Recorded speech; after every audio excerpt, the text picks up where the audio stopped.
Какво ще празнувате? Трифон Зарезан и Свети Валентин? Свети Валентин и сега празнуваме рожден ден. О, да си жива и здрава! А на Свети Валентин какви са ви плановете или още нямате? Много е далеч това, не е ли? Ние обичаме вино, ще пинеме. Значи реално ще празнувате и двата празници. Много ясно. То така правят всички българи. Пък и сме хора на изкуството, така че... С какво се занимавате? Тя е певица. Музика и художник. Колко време сте заедно? Всъщност... Общи, значи виж сега, ние сме две души срещнали се някъде тук на този кръстопът този месец, обменяме просто енергии, пък ще видим какво ще стане. Това звучи много повърхностно. Вярвам, че го казвам. Щастливи ли сте заедно?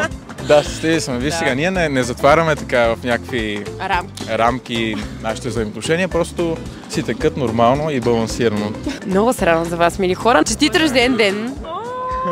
Да си го ножи със здраве и дай Боже да го виждаме на снимки от някоя топла държава. Гледай. Много е красиво!